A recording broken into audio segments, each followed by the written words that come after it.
SGT இப்போ வந்து secondary great டீச்சர்ஸ்க்கான ரெக்ரூட்மெண்ட்டே பார்த்தீங்கன்னா 10 வருஷம் கழிச்சு நாங்கள் நடத்தி முடிச்சிட்டோம். நாங்கள் அதை மிக விரைவில் அதற்கான நம்ம எல்லாத்தோட கேள்வி நேற்று ஏதோ சோஷியல் மீடியாவில் போட்டாங்க இப்போ இருக்குது. அதை பார்த்துட்டு நேற்று எனக்கு வந்து ராமநாதபுரத்தில் அப்துல் கலாம் ஐயோட நினைவு வெளில நிற்கும் போது பிரஸ் வந்து கேட்டாங்க. அது யாரும் கவலைப்பட வேண்டாம், தேர்வு எழுதுங்கள் அனைவருக்குமே வந்து அந்த வேலை உறுதியான ஒன்று தான். நிர்வாக ரீதியாக நாங்கள் சில இதெல்லாம் செஞ்சுட்டு முடிந்த கையோடு அவர் கண்டிப்பாக விடுமுறை நேற்றும் கேட்டிருக்கிறாங்க. இது கொஞ்சம் விடுமுறையை வந்து நீட்டிக்க வேண்டும் என்று கேட்டிருக்காங்க. ஏன்னா 3 நாள் 4 நாள் தான் வருது.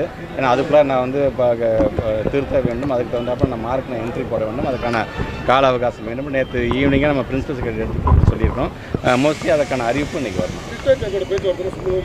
31 கோரிக்கையில் ஏற்கனவே ஒரு 12 கோரிக்கைகள் நாங்கள் சொல்லியிருக்கோம். பல கோரிக்கைகள் வந்து அரசு உதவி பெறும் பள்ளிகளுக்கு நீங்கள் கொண்டு வர வேண்டும் என்று சில கோரிக்கைலாம் இருந்துச்சு. அதை ஏற்கனவே நம்ம மாண்பு தமிழ்நாட்டு முதலமைச்சர் அதையும் இன்றைக்கி நம்ம படிப்படியாக செய்து கொண்டு தான் இருக்கின்றோம்.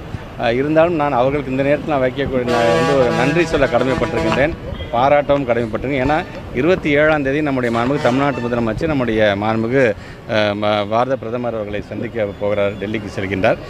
போகும்பொழுது நம்முடைய சமகர சிக்ஷாக்கான அந்த பணத்தை கேட்பதற்காக நாங்கள் செல்கின்றோம். அதற்கு அவர்கள் ஏன்னா அந்த விக்டோரியாவுக்கு என்னதான் தங்களுடைய உரிமைகளுக்காக தங்களுடைய உணர்வுகளை வெளிப்படுத்துகிறார் என்று சொன்னாலும் இந்த நேரத்தில் நாங்கள் மாண்புக்கு தமிழ்நாட்டு முதலமைச்சர் பக்கம் நிற்போம். அவருடைய கரத்தை நாங்கள் வலுப்படுத்துகின்ற விதமாக ஒன்றிய அரசு நம்முடைய மாணவர்களுடைய எதிர்காலத்தை மனதில் வைத்துக்கொண்டு உடனடியாக 2500 கோடி ரூபாய் உடனடியாக நீங்கள் விடுவிக்க வேண்டும் என்கின்ற அதோடு ஒத்தி வைக்கிறோம் இப்பொழுதைக்கு நாங்கள் என்று சொல்லியிருக்கிறார்கள். முதலமைச்சர் 27ஆம் தேதி வெற்றிகரமாக சென்று வந்து விட்ட பிறகு நான் அவங்களோட கோரிக்கைகள் என்னென்ன கேட்டிருக்காங்க அது 1-2 நாங்கள் செய்வதற்காக தயாராக.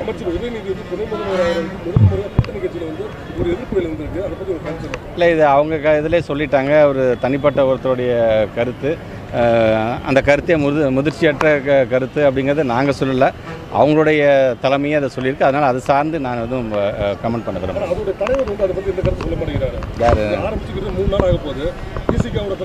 இல்லை, அண்ணனை பொறுத்த வரைக்கும் ஏற்கனவே அதை கண்டிச்சிருக்காரு. அதனால தான் அவர் கூட இருக்கின்ற அவருடைய தலைமையில் இருக்கின்ற மாநில நிர்வாகிகள் மூலமாகவும் ஒரு கண்டன ஒரு செய்தியையும் மக்களிடம் வெளிப்படுத்தியிருக்காங்க. நான் பார்க்கிறேன். தேசிய கொள்கையை வந்து எதிர்க்கிறீங்க, அதே நேரத்தில் மது விலக்குன்னு வந்தால் தேசிய கொள்கை வேணும்னு சொல்கிறீங்க, இது முரண்பாடாக இருக்குன்னு சொல்கிறாங்களே.